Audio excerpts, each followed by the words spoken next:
Muy buenas tardes, bienvenidos sean todos.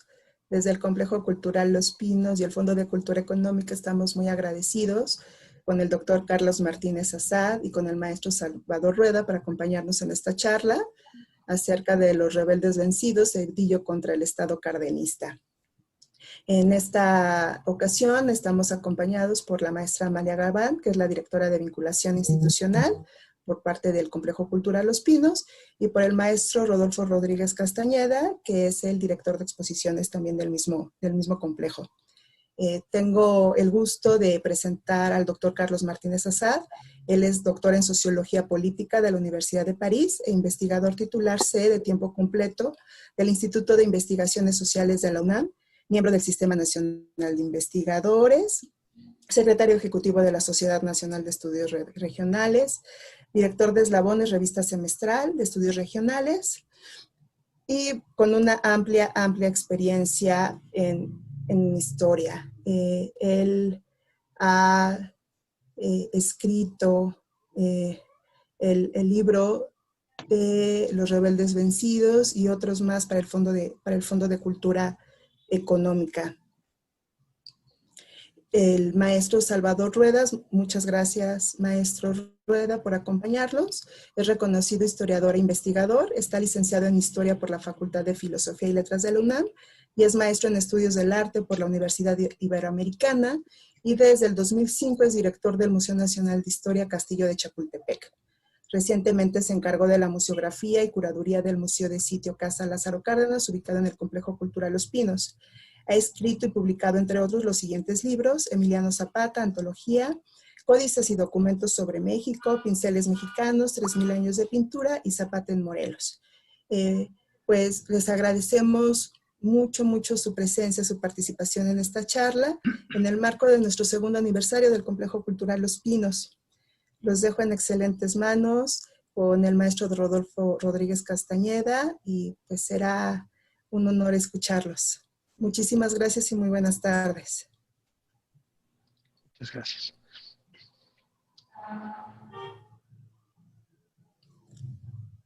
Buenas noches a todos, ¿qué tal? ¿Cómo están? Pues efectivamente, recientemente se inauguró hace menos de 2 meses la Casa Lázaro Cárdenas en Los Pinos, que viene yo creo que a reavivar las actividades en el complejo, a pesar de la pandemia, ¿no? Como todos sabemos, ¿no? Lo que está ocurriendo. Pero bueno, ha sido un evento que define más aún la vocación del espacio, que tiene este carácter de memoria política por lo que ocurrió en este lugar, la sede que fue por más de 80 años, ¿no? De residencia sede de los presidentes de México. Pero pues yo más bien los dejo en compañía de nuestros invitados esta noche, que son ellos los que nos van a hablar sobre este sexenio, este periodo en particular, tan rico en la historia de México. Y vamos, todos sabemos que popularmente, pues, el cardenismo, el presidente Cárdenas, pues es un presidente popularmente muy querido, muy admirado, muy respetado hasta la fecha. Es una imagen icónica para los mexicanos. Pues, si me permite, Carlos, si me permite, Rodolfo, yo voy a tomar la palabra y voy a funcionar como interlocutor de todo esto que nos va a explicar Carlos Martínez Assad. Quizá nos vamos a ir un poquito más allá de los rebeldes vencidos, porque conozco a Carlos hace muchos años y entonces vamos a hablar también de una trayectoria profesional, pero que es intelectualmente muy coherente. Van a ver que todo tiene que ver finalmente con el Complejo Cultural de Los Pinos y con esta vocación de la Casa Presidencial Lázaro Cárdenas. Si me permites, Carlos, antes quisiera yo agradecer a Paco Ignacio Taibo II y a Sandra Montoya del Fondo de Cultura Económica, al Complejo Cultural Los Pinos, Homero Fernández, Amalia Galván, a Rodolfo Rodríguez Castañeda, por haberme invitado a platicar contigo, que para mí es un verdadero honor. Vamos a empezar por un asunto, Carlos. Los rebeldes vencidos. Este libro, que Yo recuerdo hace unos años, ya muchos años, haber leído un texto tuyo sobre Saturnino Cedillo y que, aunque lo hayas escrito hace tantos años, seguramente toda la experiencia que has tenido para irlo revisando, etcétera, y estos 2 o 3 décadas que han pasado, que ha sedimentado y ha madurado mucho tu imagen de Cárdenas, tu imagen de Cedillo y la imagen de la realidad mexicana a la distancia sobre el entorno de lo que hemos llamado la Revolución Mexicana. Pero antes, también habías estado trabajando a Tabasco, habías estado trabajando en la zona por donde naciste tú, en Jalisco, a los rebeldes cristeros o a los últimos rebeldes cristeros en trabajos más concisos, quizá un poco más monográficos, pero la línea que has manejado, que a mí me gusta mucho, es de estos poderes paralelos o de esta competencia de los poderes regionales en la construcción del Estado Nacional y a veces en alianza y otras veces en conflicto con el Poder Ejecutivo. Platícanos un poco, utilizando el ejemplo de Saturnino Cedillo y de lo que nos promete el Fondo de Cultura Económica leer próximamente sobre Saturnino Cedillo y los rebeldes vencidos.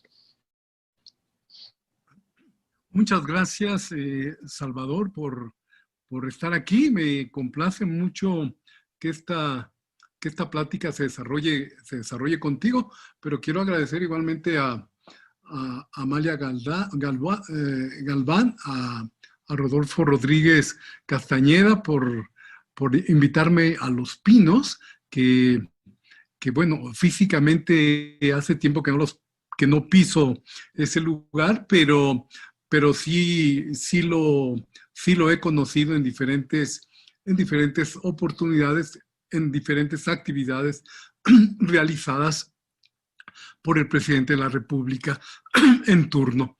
Bueno, primero quiero decir que pues, yo también estoy muy agradecido con Paco Ignacio Taibo porque ha reeditado este libro de Los Rebeldes Vencidos, Cedillo contra el Estado Cardenista, precisamente a ¿cuántos años podrán ser? A 30 años de su primera aparición, que pues en realidad le ha ido bastante bien al general Cedillo en este libro porque primero fue premio de Historia Regional Mexicana Banamex, ¿te acuerdas de los premios de Historia Regional? Este libro tuvo esa presea, afortunadamente, y bueno, comenzó con... Atanasio Saravia, sí. El Atanasio Saravia de Historia Regional Mexicana. Sí. Y en el camino también he coordinado otro libro que se llama Los Caminos de la Rebelión del General Saturnino Cedillo, donde me acompañaron algunos investigadores que han trabajado, trabajaron pues este personaje tan peculiar que fue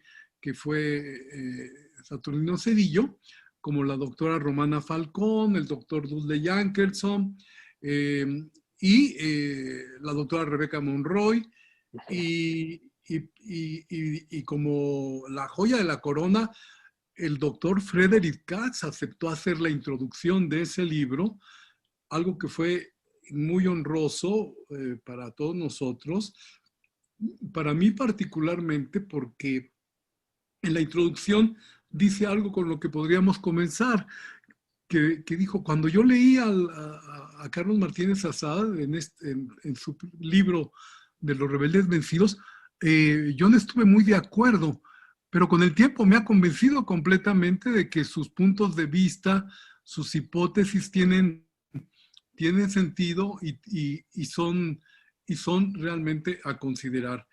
Incluso para mí fue algo muy, muy, muy peculiar escucharlo en un programa de televisión decir que si los estudios regionales en los cuales había yo puesto una piedra importante, no se podría entender la Revolución Mexicana en nuestros días. ¿Esto qué quería decir? Que hacía falta una visión regional, es decir, que desde las regiones pudiésemos ver ese conjunto de acontecimientos que generalmente se veían de una forma global, de una manera donde se enfatizaba el poder presidencial, donde se aceptaba de entrada el centralismo político que ha tenido el sistema mexicano desde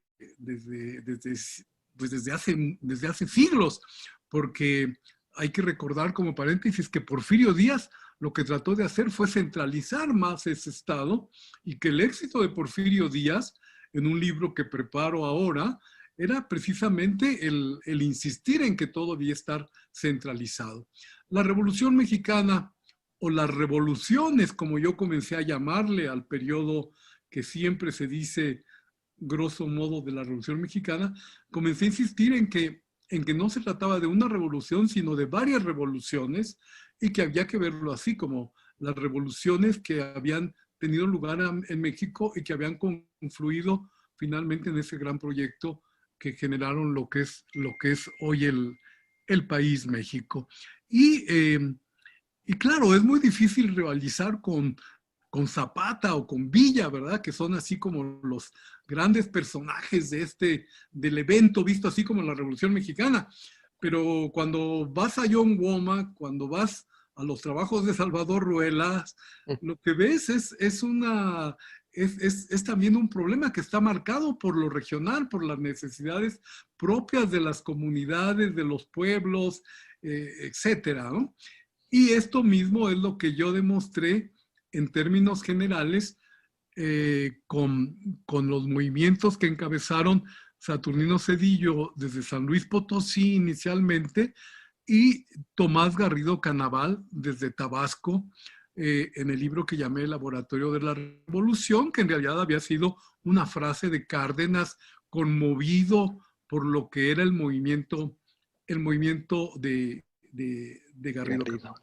Entonces, el libro publicado por el Fondo Rebeldes Vencidos ya está en las librerías, y ahora está por aparecer el Laboratorio de la Revolución, el Tabasco Garridista, para completar ese enfoque donde por un lado vemos un cacicazgo muy tradicional, que es el de Saturnino Cedillo, y por otro lado vemos la fuerza modernizadora, anticlerical, laica, racionalista del movimiento que encabezó Garrido Canaval.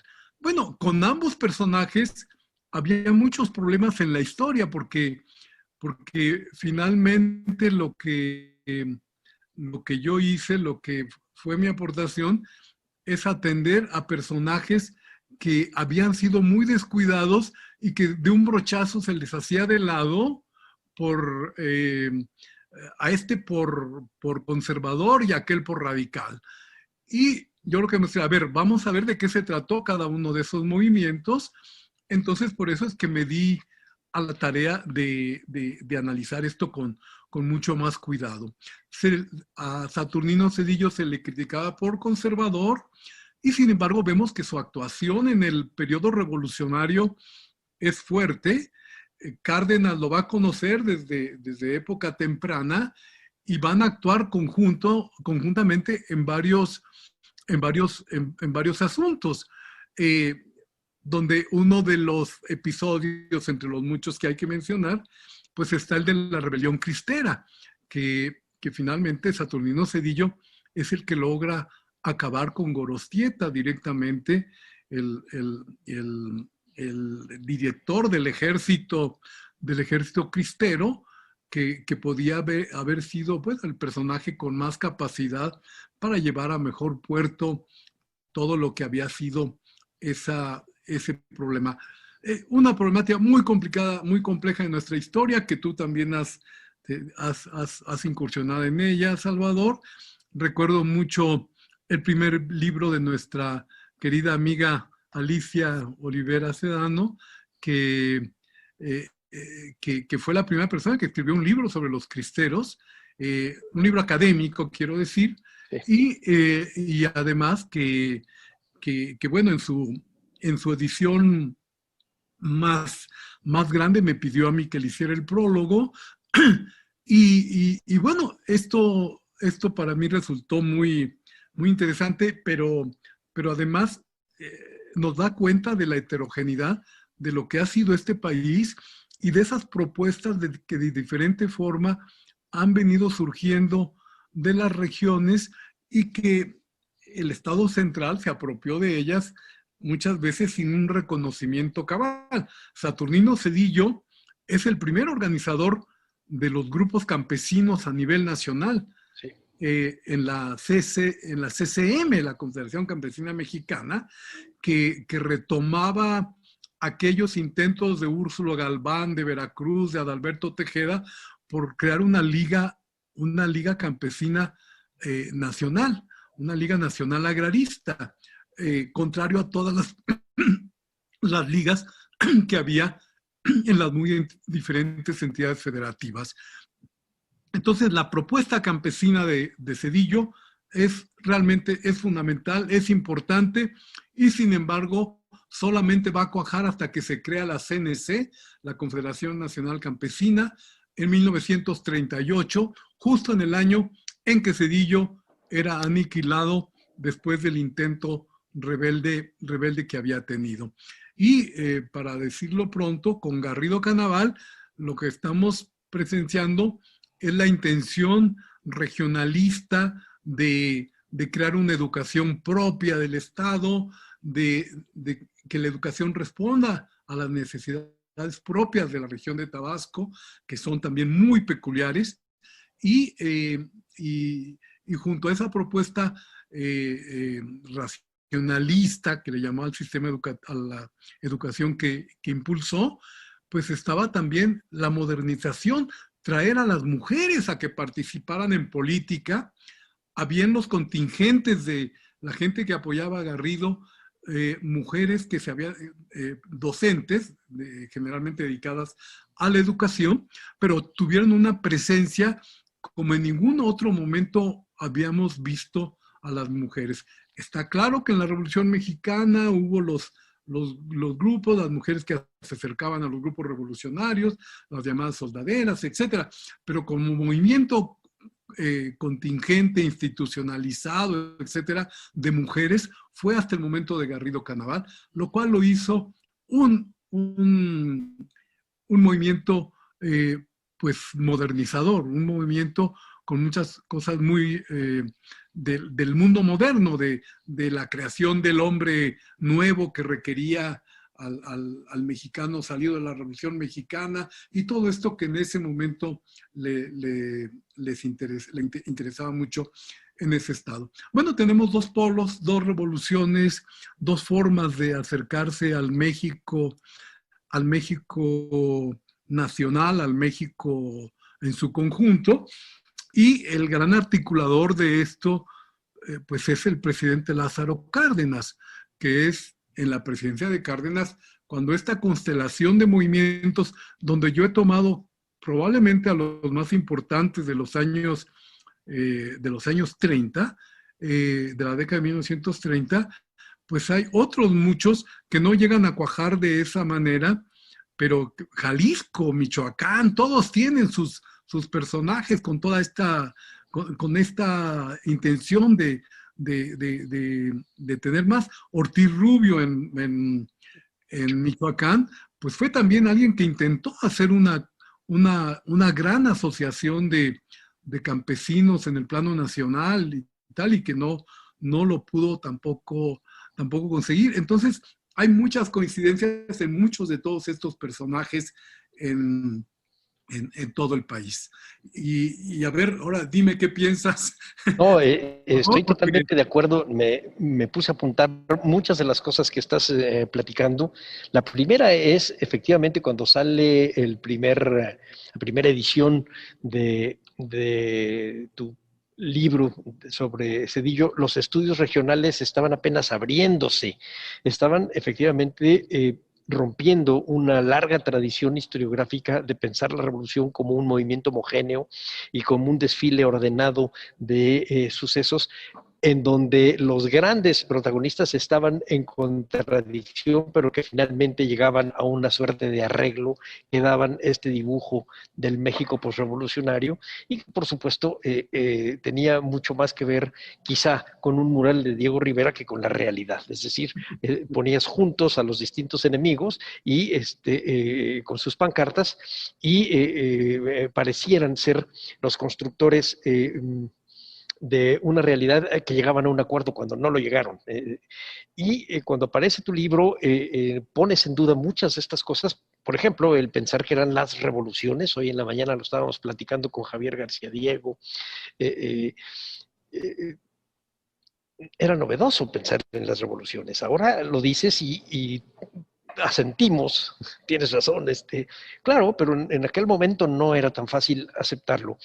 Y manejas estos dos polos caciquiles, digamos, el de Zedillo, el tradicional de Zedillo, y el de Garrido echado para adelante con camisas rojas y con un discurso muchísimo más moderno.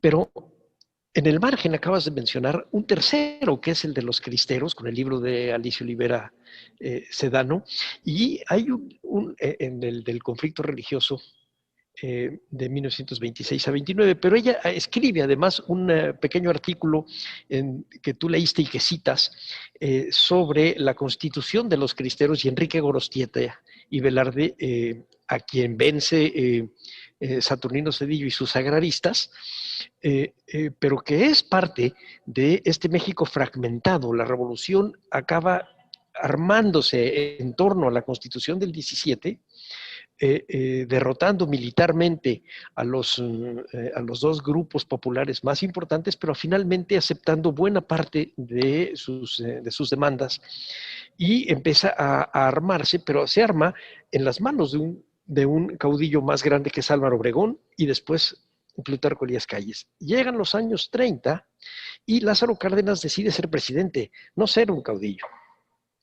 Rompe con los caudillos, no solamente con Calles, como lo hemos estado diciendo muchas veces, rompe, por ejemplo, con Saturnino Zedillo y trata de hacerlo sin derramar sangre. Es cierto que Saturnino Zedillo muere levantado en armas, pero Cárdenas iba en el tren Olivo rumbo a San Luis Potosí para platicar con él cuando le llega la noticia de que había sido muerto Saturnino Zedillo, cuando menos. Esa es la versión que yo escuché de el que era secretario de Gobernación de Lázaro Cárdenas en ese momento, y que yo sí recuerdo haber oído alguna vez o leído quizá al ingeniero Cárdenas, donde decía que si algo le dolió y lo hizo enojar fue la muerte de Zedillo por inútil, porque no lo dejaron platicar con él. Cuando Cárdenas sabía que había podido negociar con Simón Cortés, el jefe cristero de Michoacán, que no era Enrique Gorostieta y Velarde, que era un aristócrata del colegio militar, era un cristero levantado en armas, campesino, desdoblado, mucho más difícil de tratar, y lo pudo negociar. Cárdenas estaba acostumbrado a eso. Pero del lado de ellos, ¿qué están proponiendo? ¿Por qué se oponen a Cárdenas? Trata de dibujarnos un poquito por qué este rebelde vencido, que había sido no vencido, había sido parte del gabinete, ¿por qué acaba levantándose y acaba siendo efectivamente derrotado él como cacique, pero no derrotado el proyecto de los agraristas? Sí. Bueno, mira, me he esforzado mucho por tratar de entender a Zedillo. Creo que una de las ventajas de este libro, de Los Rebeldes Vencidos, es que el libro está construido con muchas entrevistas. Cierto. En ese momento yo todavía pude encontrar a los rebeldes, a los que habían participado con Saturnino Zedillo, llevándome sorpresas impresionantes, porque tuve entrevistas que realmente fueron conmovedoras, cuando yo a algún anciano le preguntaba, oiga, ¿y cómo cree usted que murió realmente Saturnino Zedillo? Porque hubo mucho cuestionamiento de la forma como había sido muerto. Y entonces el tipo se conmovía y decía, no me diga que ya se murió el general. Digo, bueno, le digo, creo que sí, creo que ya murió. hace unos años. Y luego ya después reaccionaba y la esposa no, fíjese usted que con el mito de Zapata también, ¿no? Sí, Fíjese usted que por ahí anda, aquí mucha gente lo ha visto, que anda ahí en el cerro, lo ven pasar en su caballo, ¿no? No, esto de que se murió no es cierto, ¿eh? No haga usted caso, no haga usted caso de esto. Bueno, ahí me di cuenta que estaba frente también a un mito muy cercano al de Zapata también, ¿no?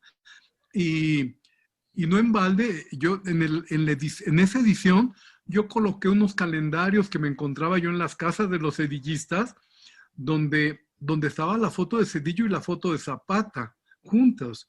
Es decir, los dos vistos como agraristas, como personajes de la tierra, del campo, etc. Entonces, bueno, esto de ir y poder convivir con quienes habían participado en la rebelión, pues fue algo muy, muy impresionante en ese momento. Todavía encontré también a los que Zedillo les había dado tierras, que como tú sabes, ahí es donde comienza un poco la disputa agraria. Es decir, que Zedillo piensa que deben crearse colonias agrícolas militares. Esa es la forma de reparto que propone y dice que el ejido no tiene vialidad en el estado de San Luis al menos. ¿Por qué razón? Porque los poseedores no van a tener la posibilidad de alienar la tierra, no son propietarios, ¿no? Entonces, pues ahí hay un problema porque, claro, lo que ha venido surgiendo, instalándose desde la Revolución Mexicana, es la idea del ejido como algo muy intrínseco a la mentalidad campesina, lo cual, bueno, si lo vemos desde la perspectiva actual, que ya prácticamente fue cancelado, pues a lo mejor tenían razón los que decían que debía de verse otra manera, otra forma de reparto agrario. En fin, es un tema complejo. Creo que en México eludimos mucho las discusiones, las polémicas, pero ahí creo que es algo que todavía debería discutirse muy fuerte. Bueno, Cárdenas, para demostrar el gran afecto que le tiene a Zedillo, lo hace secretario de Agricultura.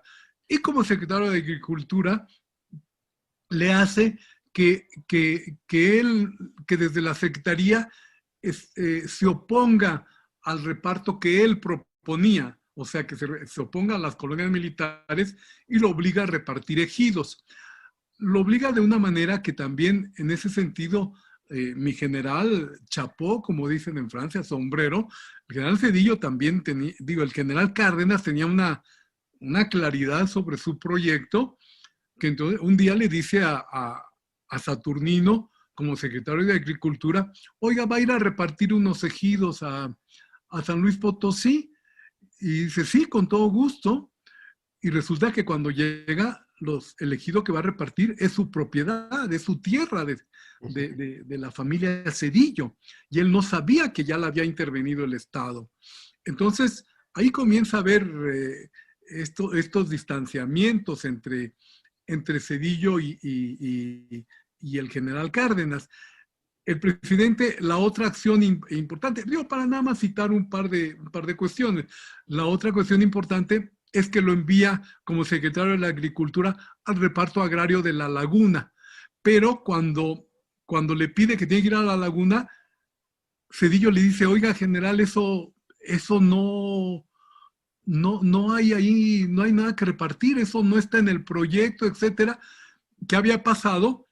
Que el general Mujica era el que había hecho todo el arreglo para el reparto de los ejidos colectivos de La Laguna. Entonces, Zedillo, como secretario de Agricultura, no está enterado de eso. Cuando llega a La Laguna y encima se entera que son ejidos colectivos, el baño de agua fría que recibe es brutal, porque entonces ahí Zedillo piensa desde su formación campesina, bueno, esto de colectivo es algo parecido a los soviets, ¿verdad? Nos quieren sí, claro. hacer... Comunistas. Comunistas, ¿no? Sí, sí. Entonces, no había ya manera de conciliar una posición entre Zedillo y Cárdenas, Y Zedillo había quedado muy resentido desde que el primer gabinete de Cárdenas no lo llamó a él a formar parte del primer gabinete. No lo llamó porque, pues sí sabemos que tenía muchos compromisos con los callistas, el general Cárdenas. Entonces no lo podía llamar, siendo que Zedillo era de los que más se había movilizado para en favor de la candidatura de Cárdenas. Incluso con la amenaza de invadir, de tomar militarmente Querétaro si Cárdenas no era elegido candidato del PNR. Cárdenas un poco como que no mostraba mucho lo que pensaba, y bueno, simplemente no lo llamó a ese primer gabinete. Zedillo se quedó muy sentido desde ese momento. Cuando ya lo llama al segundo gabinete, bueno, ya más o menos hay una conciliación, etcétera. Sin embargo, creo que ya había nacido un poco ese problema de cuando se pelean dos amigos, ¿no? Que se vuelve algo de muy difícil solución.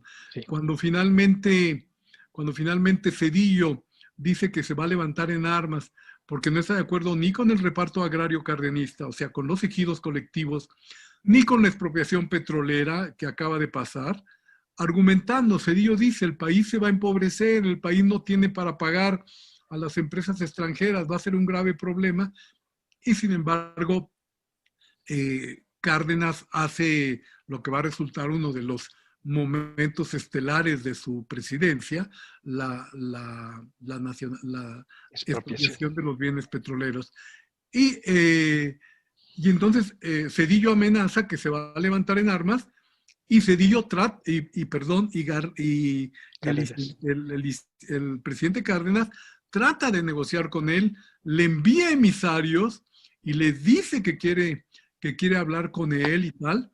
Y bueno, eso nunca va a suceder, y finalmente se da el levantamiento que en cierta forma todos en México estaban esperando. Sí, efectivamente, no fue una sorpresa el levantamiento de Zedillo, como tampoco me parece fue una sorpresa el que lo hubieran matado, aunque la sorpresa sí fue para Cárdenas, pero habías tenido 10, 12 años en donde los opositores eran aniquilados.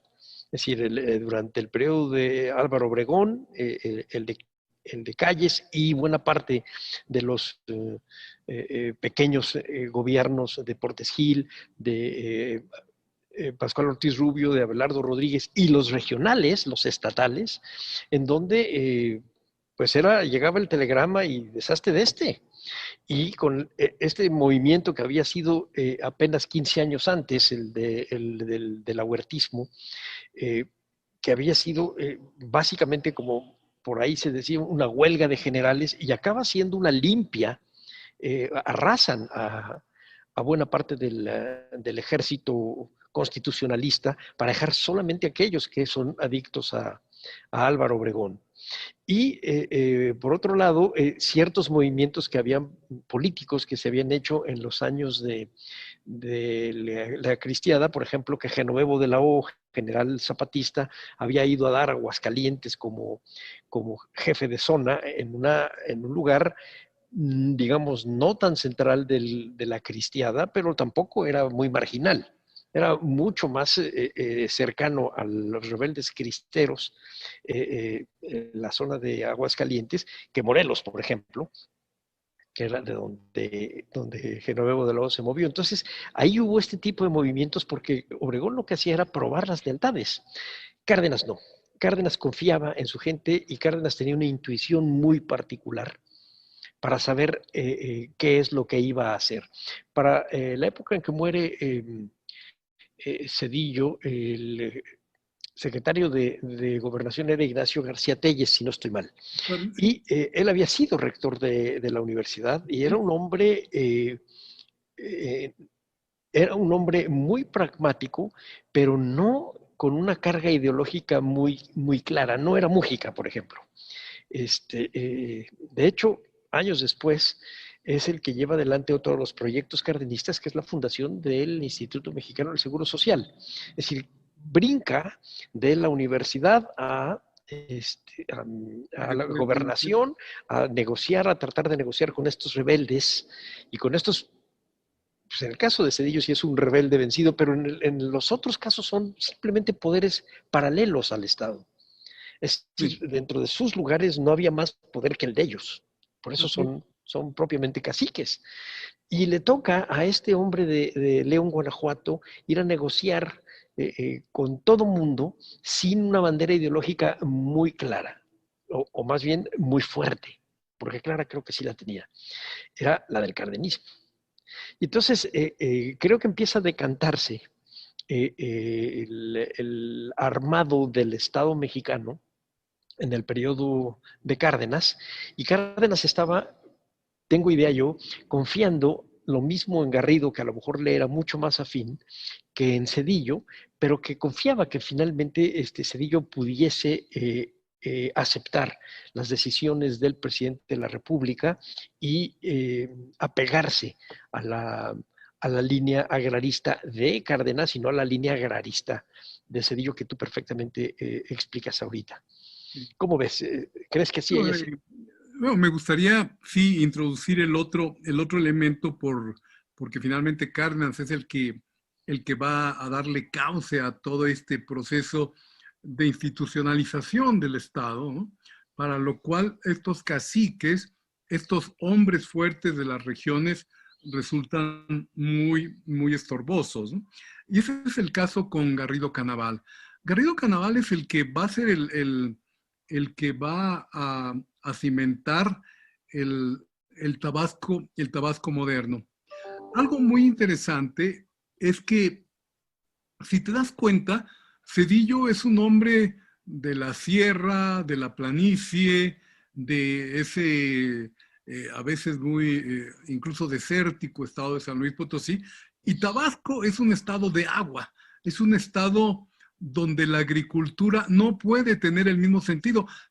Garrido no puede ser ejidalista, no puede ser partidario de la reforma agraria, porque son las plantaciones lo que hacen la riqueza agraria de ese estado. Entonces ya ahí se plantea un marco completamente diferente, y también se muestra las tensiones de este país.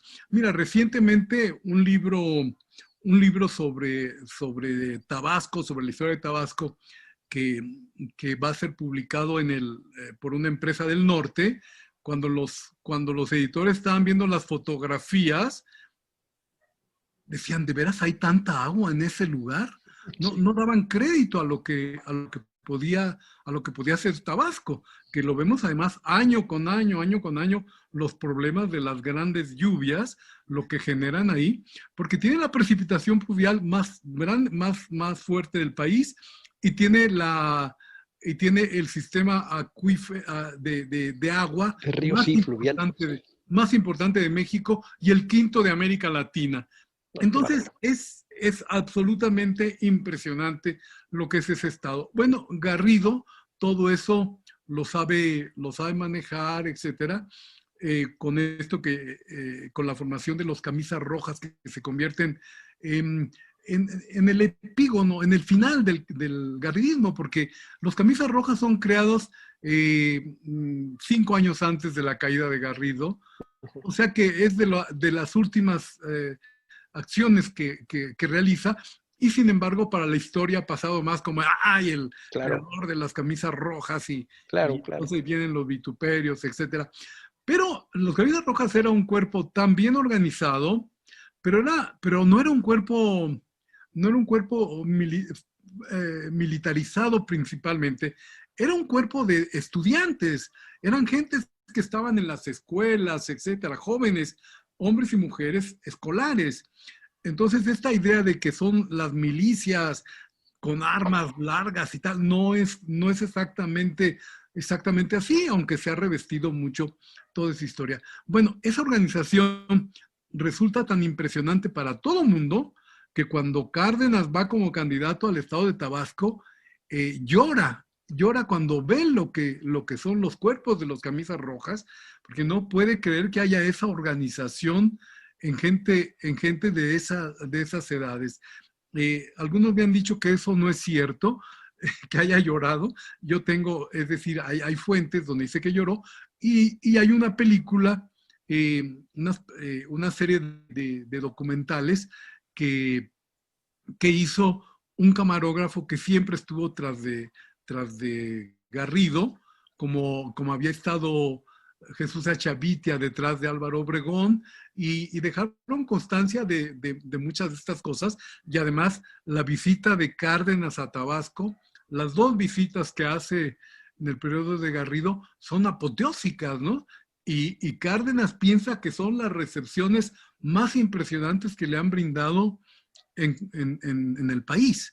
Así es que ahí viene también una relación tan próxima de Cárdenas con Garrido, que Garrido también, siendo callista, porque es callista ante todo, siendo callista, lucha denodadamente por la candidatura de Cárdenas también. Es decir, van a ser de los cardenistas fuertes en los estados que ellos controlan, y pues todo eso va a hacer que en efecto Cárdenas tenga una muy especial relación también con Garrido. Bueno, Garrido termina también, aunque eso sí no se lo propuso él, en enfrentamientos que tienen lugar en la Ciudad de México entre los camisas rojas y feligreses, que estaban convencidos de que había que insistir en que el país debía ser laico y que no deberían de permitirse el culto católico abierto, y menos en las calles o menos de manera pública. Un enfrentamiento de eso es lo que va a condenar a Garrido, que en ese momento era secretario de Agricultura, que luego va a ser sustituido por Saturnino Cedillo, y cae de la secretaría justo cuando cae todo el gabinete callista, sí, porque es esa famosa renuncia de junio de 1935, donde todo el gabinete tiene que renunciar y Cárdenas renueva sus alianzas y ya establece ahora sí el tinglado que le va a permitir realizar lo que realmente se ha propuesto él como proyecto de gobierno. Como él decía, que se ha propuesto ser presidente. Claro. Y eso decía él, me eligieron para presidente y seré presidente, decía. Y es verdad. Y además eso acaba finalmente con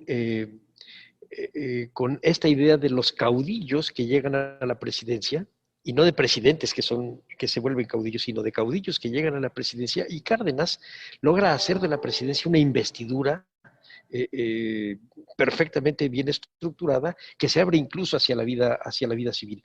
Y una cosa que estás diciendo que me gusta y que a veces también hemos olvidado, este discurso pues extremadamente antirreligioso y rojo, digamos, de Garrido, es que se nos olvida que finalmente el discurso político de Calles era muy socialista.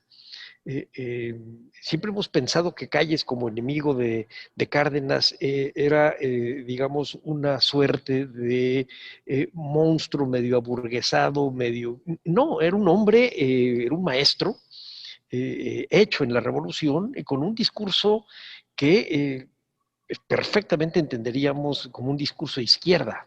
Cuando los cristeros lo acusan de bolchevique, tenían con qué decir que era el bolchevique Calles, no solamente el turco, sino también el bolchevique Calles, por lo que decía.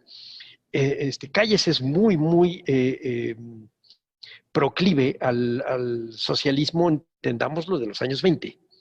Y entonces, claro, tiene personas que lo siguen del tamaño de Garrido Canaval.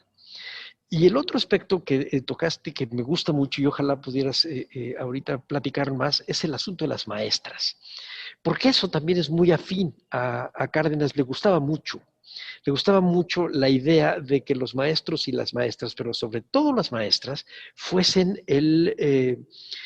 los agentes de no solo de educación, sino de trámite político entre las sociedades campesinas y poco letradas con un Estado que estaba queriendo crear mejoras y repartir la riqueza y mejoras sociales para todos lados. Y decía, los maestros son este eslabón, tienen que ser agentes sociales. Los maestros no es nomás una profesión, son agentes sociales para algo. Y no en balde es su figura,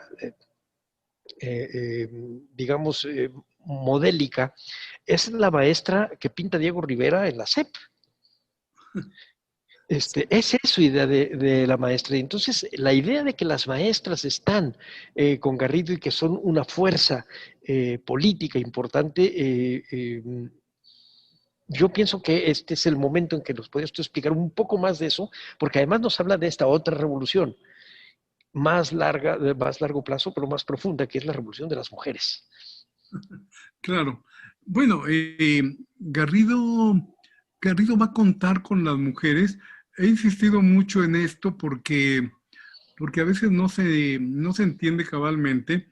Las mujeres de Tabasco son mujeres que, como el mismo movimiento lo ha demostrado, son mujeres modernas, son mujeres que en principio Tabasco no tiene mucha comunicación con la Ciudad de México, ni con otros lugares del país por la misma situación en que se encuentra geográficamente y por la cantidad de agua, lagunas, ríos, etc.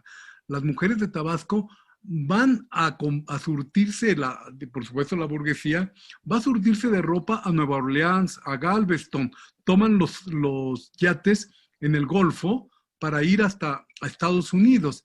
En Tabasco, debido también a las plantaciones, hay muchas personas nacidas en Estados Unidos, nacidas en Inglaterra, en varias partes. Los apellidos tabasqueños en estos momentos tienen muy poco que ver con los apellidos españoles con los que generalmente estamos más familiarizados. Y todo eso hace que las mujeres vayan a convertirse en un agente muy importante del proyecto garridista, acompañándolo en las acciones que él quiere realizar, que son fundamentalmente las educativas, pero vemos a las mujeres arando la tierra, a las mujeres yendo a departir con los grupos campesinos, con los indígenas, etc. Y además ser propagandistas fuertes en términos de la enseñanza anticlerical y antialcohólica, que también le da un fuerte contenido a que no debe permitirse el alcoholismo de ninguna manera. Bueno, todo esto hace que además las mujeres de Tabasco sean de las primeras mujeres que son elegidas en puestos públicos, en los cabildos, en las presidencias municipales, y se convierten después del evento de las mujeres en Yucatán, van a ser las tabasqueñas las segundas en votar y a impulsar el voto de las mujeres. Así es que eso les da una calidad y una solvencia mucho mayor que en otros estados de la República, aunque ya conviven mucho con las mujeres veracruzanas, con las chiapanecas. Por eso también he dicho que si hay una revolución que se pueda confrontar con la del norte, también podríamos hablar de la revolución del sureste, porque en efecto hay toda una actitud, toda una serie de programas, de proyectos, de acciones que son muy, muy diferentes a los que están imperando en el norte, en el centro, donde el caso zapatista vemos más a los grupos campesinos. No, con Garrido son los campesinos, los obreros, las maestras, los maestros. Es decir, es un cuadro social mucho más amplio que en otros sitios. Bueno, y más moderno. ¿Cómo? Más moderno. Ese es el sentido. Con muchos intelectuales. Tabasco se cree como Lagos de Moreno, Jalisco, se cree también la Atenas es cierto. Porque hay muchos intelectuales, grandes escritores que han sido muy conocidos, Carlos Pellicer, Andrés Ituarte, todos ellos surgieron en todo ese momento, junto con muchos, Santa María, cierto. Es una constelación de intelectuales bastante fuerte. Te digo que casi rivalizando con con los jaliscienses, ¿no? Eso es Con la decir, José Moreno. por supuesto, ¿no? Tienes razón, decía Pellicer, ahorita que lo mencionaste, decía que Tabasco no era su tierra, era su agua. Claro. Y explicaba muy bien este mundo que nos estás ahorita platicando, que pareciera ser pues mucho más urbano que el resto del Así. país, ¿no? Sí, lo fue más urbano. Y algo que es importante, no es cierto que su huella se haya borrado. En la actualidad, Tabasco es el estado que con menos católicos confesos, es el estado con menos vínculo religioso matrimonial, es decir, se casan mucho más de manera civil, todavía en nuestro tiempo. Ahora la vuelta a lo religioso es más bien de tipo social. Es decir, hay que casarse por la iglesia porque eso permite una fiesta más amplia, más justificada, etcétera. Pero no es que entre tanto en la creencia de las gentes. Sí, no como un sacramento, sino como una fiesta. Claro, claro. Y ahí ves también, pues sí, toda la confrontación que hay con los estados Guanajuato, Jalisco, etcétera, ¿no? Que Sí. es otra la manera de pensarse en las mismas situaciones. Sí. Vamos a tener ya que ir cerrando esta charla, Carlos, que es maravillosa como lo explicas, y la idea de estos dos extremos de un cable altamente cargado que tenía Cárdenas en su mano derecha y en su mano izquierda, y que tenía que jugar con eso siendo el presidente de la República. Haciendo un balance muy, muy general de estos dos personajes y finalmente de la personalidad del mismo presidente Cárdenas, ¿cómo podrías tú concluir en términos de su proyección hacia futuro? ¿Qué pasaría si eso no se hubiera resuelto? O a la hora de que se resuelve, ¿cómo va acomodándose el juego político? Bien, la resolución de todo esto pues fue la capacidad de Cárdenas de, como presidente, como estadista ya, tomar las cosas en sus manos y poderlas enfrentar con mucha presteza, con mucha osadía, mucha inteligencia, porque sabía que no lidiaba con enemigos débiles, eran enemigos muy fuertes, ¿no? Y que en efecto, de haber permanecido en las lides, Garrido fácilmente podría haber aspirado a ser presidente de la República. Sí, claro. Claro, nada más que ahí se hubiera tenido que enfrentar a Mújica y hubiera habido un radicalismo contra otro radicalismo y las cosas hubieran sido diferentes, ¿no? Pero en el caso de Zedillo no, yo creo que Zedillo ni remotamente pensó en que podía disputar la presidencia de la República en algún momento, ¿no? Garrido sí, porque el propio Cárdenas lo alentó. Sí. Cárdenas en las elecciones vota por Garrido para presidente. Que eso es un gesto muy singular de parte de Cárdenas y de parte de alguien que sabe bien cómo manejar las cosas. Yo vería muy difícil ahorita que alguien en ese nivel decidiera votar por el candidato opositor, ¿verdad? Claro. Eso sería muy, muy difícil. Bueno, de esa manera, con mucha inteligencia, Cárdenas va a tener todo el control territorial y una vez que ya lo tiene, lanzar por ejemplo, al ejército a reducir a las tropas de Zedillo, porque Zedillo no era solo, estaban levantados en armas varias comunidades, varios pueblos, y no había que olvidar exactamente que él pudo, Zedillo, aparte de los cristeros, Zedillo es el que logra reducir la rebelión de Manso y Escobar. Cierto. Es decir, las fuerzas de Zedillo, al frente de 15,000 hombres aproximadamente, es el que acaba con la intentona de ese golpe, porque ahí sí era un golpe de Estado. Un cuartelazo, sí. Un cuartelazo más que nada, ¿no? Y bueno, se sabía que Zedillo podía levantar fácilmente a toda una fuerza así. Entonces, Cárdenas, como ya he sabido, habla con todos los jefes militares, tiene muy amarrado ya todas las zonas militares del país, y por esa razón puede reducir a Zedillo. ¿Qué hubiera pasado si Zedillo no quedara? Pues eso, pues son preguntas que no... No, son puras conjeturas, nada más es un poco de juego intelectual. Ya Sí. sería más como una conjetura. Yo creo que no hubiera pasado nada. Yo creo que Zedillo se hubiera quedado como un ranchero ahí. Como lo que pasó en San Luis Potosí, finalmente solamente fue sustituido por otro tipo de Claro, cacique. que era...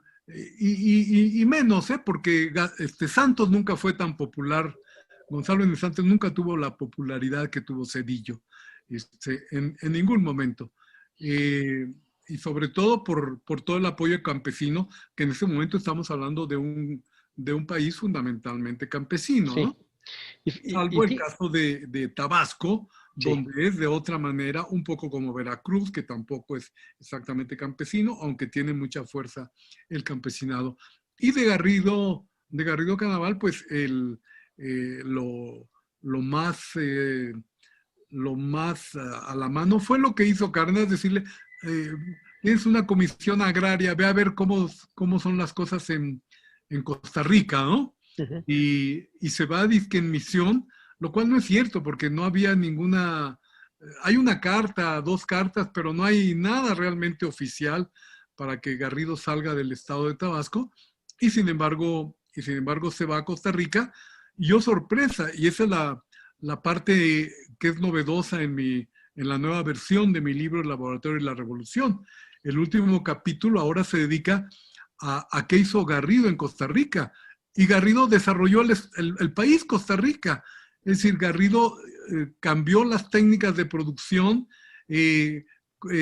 desplazó el consumo de la manteca de cerdo por los productos oleaginosos, por el aceite, etcétera. Hizo grandes fábricas y finalmente fue el que cimentó las bases del desarrollo industrial que tuvo Costa Rica en los siguientes años. Eso es realmente muy excepcional. Y su carácter modernizador, él tuvo una estación de radio en su hacienda en Costa Rica, y con esa estación de radio él entraba a Tabasco, entraba a México, y se podía escuchar, y hacía además cuestiones como, ahora va a cantar mi hijo Lenin, y cantaba en la estación de radio, y ahora va a recitar mi sobrina tal. En fin, era como el cacique que era, así siguió manejándose. Parece como una de esas novelas de García Márquez. o del mismo García Márquez, ¿no? Sí. Nada más que no cayó Garrido. Es decir, siguió siendo un personaje muy estimado en Costa Rica. El hijo de Garrido llegó a ser director de Bellas Artes en Costa Rica. Entonces, esa fase que aún se conoce resulta muy interesante. Ahora sí, el problema muy serio anímica y personalmente para él es que jamás pudo volver a Tabasco.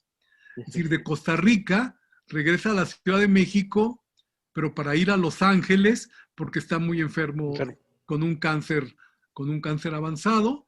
En ese momento es muy interesante que una de las últimas visitas que hace es a Jiquilpan, ahí donde estás tú ahora, a Jiquilpan, a encontrarse con Cárdenas, y Cárdenas no está en su casa ese día. Él lo espera sentado ahí en la casona de Cárdenas, frente al limonero que el mismo Garrido le había regalado cuando era gobernador de Tabasco. Se lo había regalado a Cárdenas, y Cárdenas lo sembró en el patio de la casa. Y hasta donde yo me acuerdo, el limonero seguía ahí, un árbol ya muy grande. Y ese es el último encuentro en vida que tiene Garrido con Cárdenas. Regresa a la Ciudad de México, se va a Los Ángeles, muere en Los Ángeles, y regresa. Y Cárdenas, pues ciertamente muy compungido, ya se volvió a... Yo te oigo bien. Bueno, Cárdenas muy compungido,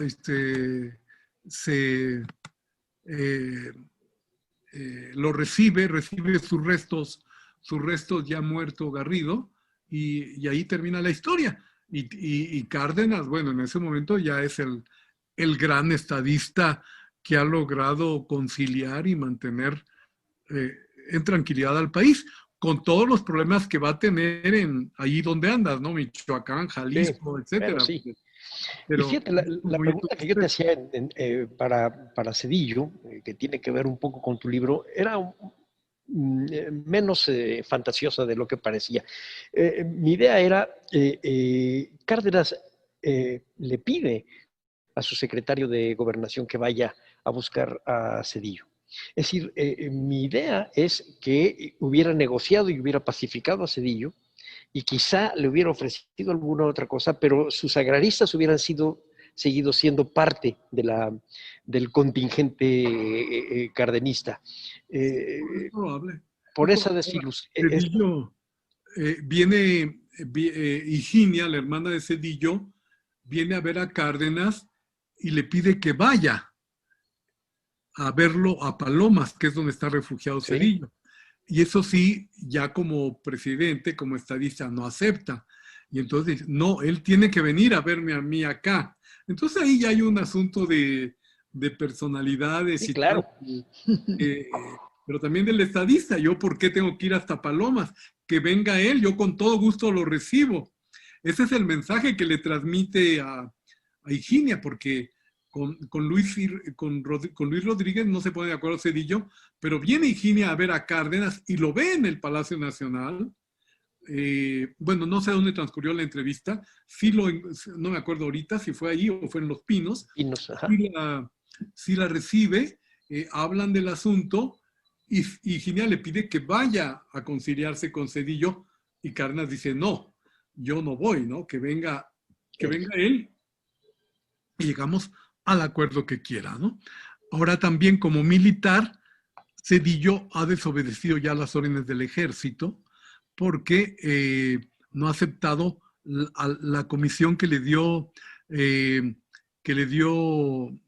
presidente de irse precisamente a la región de Michoacán, a ser jefe de zona militar ahí, que era aislarlo completamente del entorno donde era él, ¿no?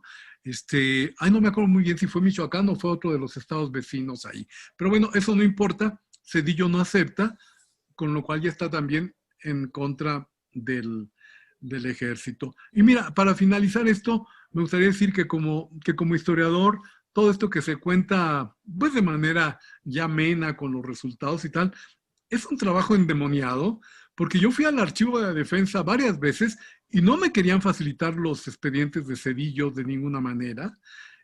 Finalmente los conseguí, pero prácticamente al final. ¿Por qué razón? Porque bueno, simplemente ahí me decían, oiga, a ese señor no lo conocemos, no existe en el ejército mexicano. Le digo, oiga, no fue jefe de zona militar, fue secretario de guerra. ¿Cómo que no lo van a conocer? No, pues no está en nuestro registro, ¿no?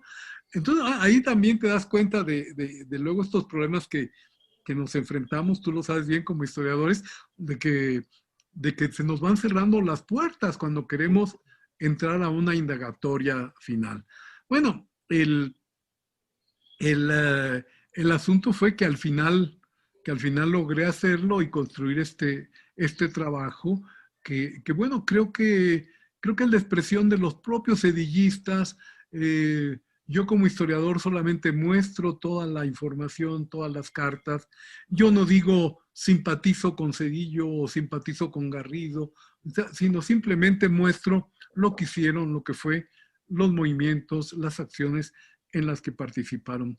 Un gran amigo nuestro y que todo el mundo recuerda en Jiquilpan, Luis Prieto, que lamentablemente falleció no hace mucho, pues me decía, oye, ¿por qué no te pones a estudiar a alguien que valga la pena en este país, ¿no? Tú conoces cómo era Luis Prieto. A mí siempre me pareció un poco una anécdota simpática, nada más, pero al final creo que no le gustaba mucho que que hubiera yo estudiado o que hubiera dedicado tanto tiempo a estos personajes, ¿no?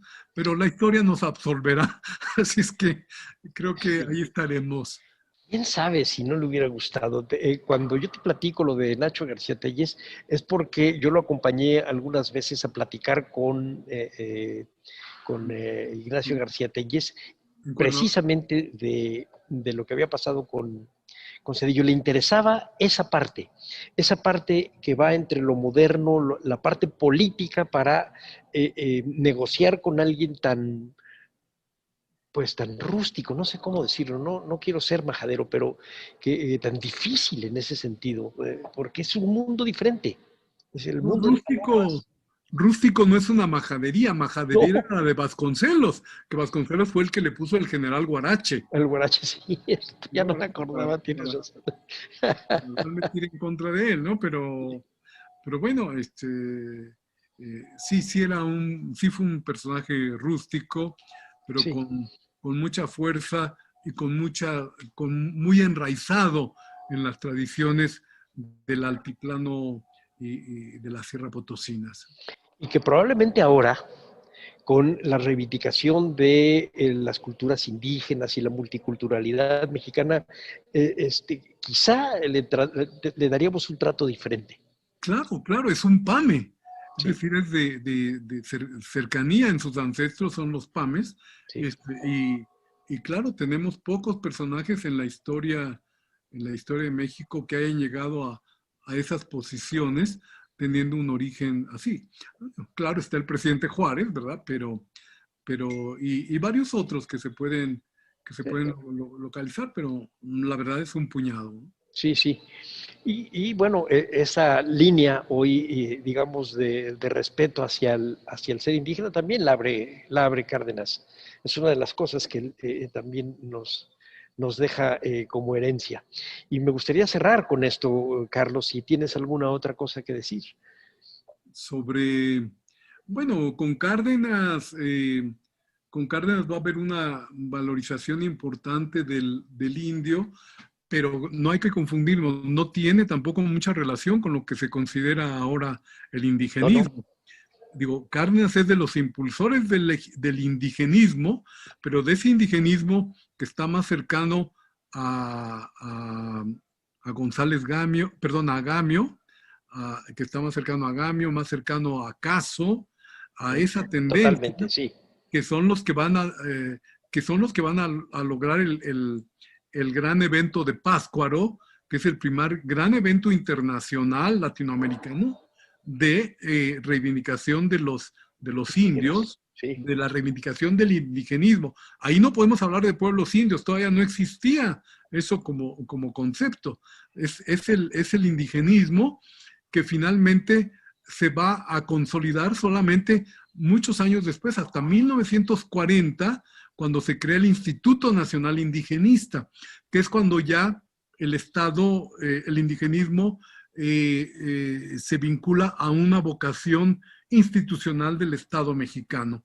Pero Cárdenas, sin duda, fue de los primeros que cimentó o que puso las bases para ese desarrollo, con los institutos lingüísticos de verano, que Cameron Townsend nos cuenta mucho de lo que fue todo eso, etcétera. Con el INA.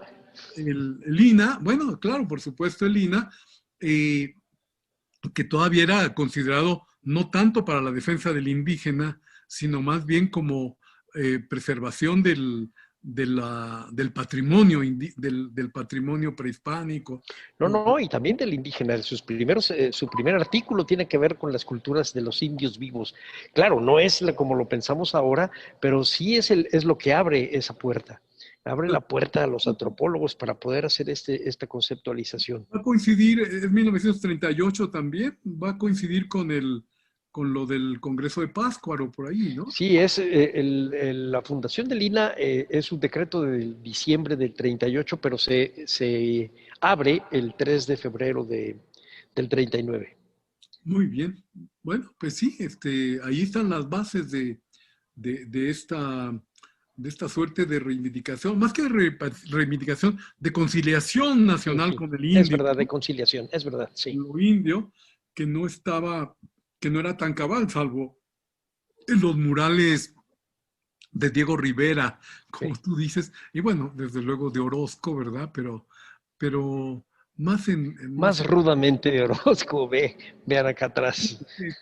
Digo, más drástico, ¿no? En lo que, Drástico, y sí. más contundente en la crítica al encuentro, que fue más bien el encontronazo de cultura, Sí, ¿no? no, bueno, sí.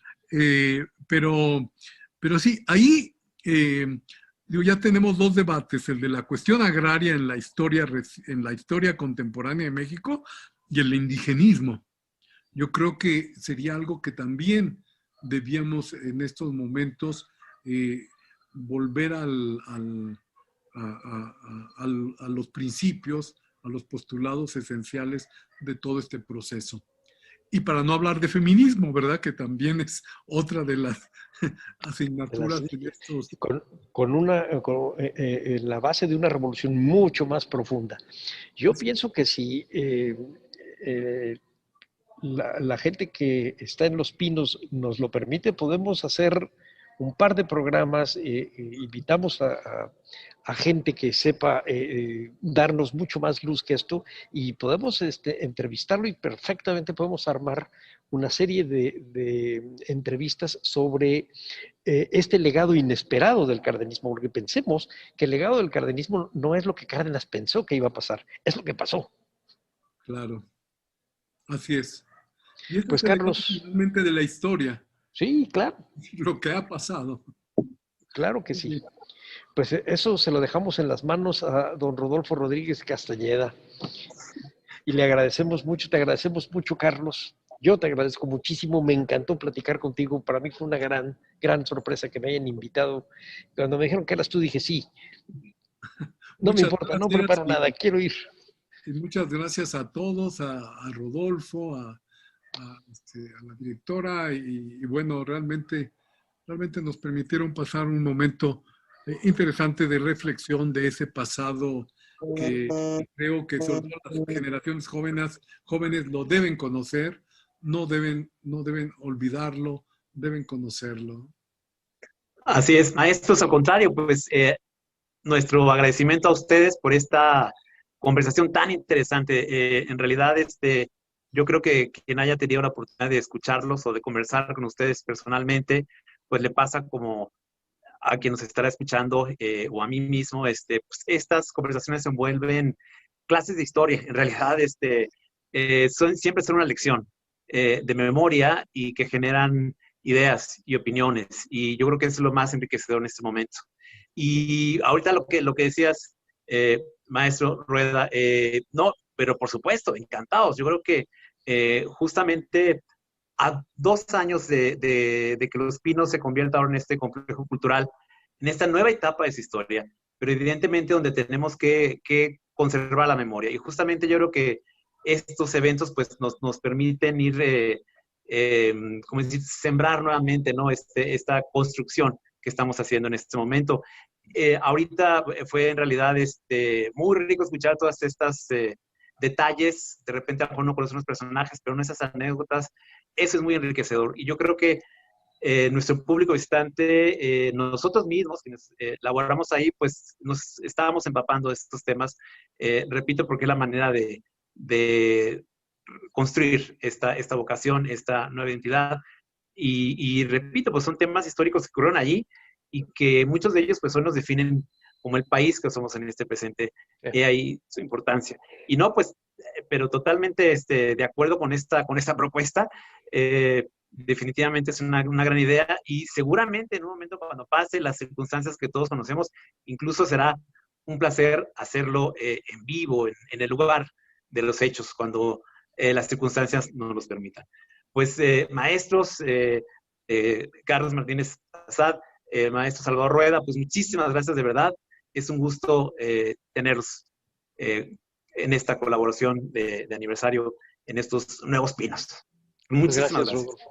Muchas gracias, Rodolfo. Muchas gracias, Aline. Y Carlitos, tienes por ahí mi teléfono. Aline tiene mi teléfono. Estoy a sus órdenes también. Muchas gracias. Muchas gracias, doctor Carlos, Gracias, Ali. maestro Salvador, Rodolfo. Un gusto escucharlos. Los abrazamos a la distancia. Que estén muy bien, cuídense mucho. Y pues muy pronto esperamos verlos en Los Pinos. Y mientras, feliz año nuevo. Ya está a un ladito. Gracias, sí, ya estamos a días. Se nos acabó el año. Se nos acabó. Claro que sí. Bueno, Se nos acabó. ojalá vayas a Los Gracias. Pinos, Carlos. Te va a gustar. Gracias. Hasta luego. Tiene que Muchas ir, gracias por su tiempo. Tiene que ir, doctor, pronto, cuando se pueda. Muy bien. Muchísimas gracias. Gracias. Ya Buenas quedé con noches. Sandra también. Gracias, sí. claro. Sí. Muy bien. Hasta luego. Hasta luego. Gracias. Buenas noches.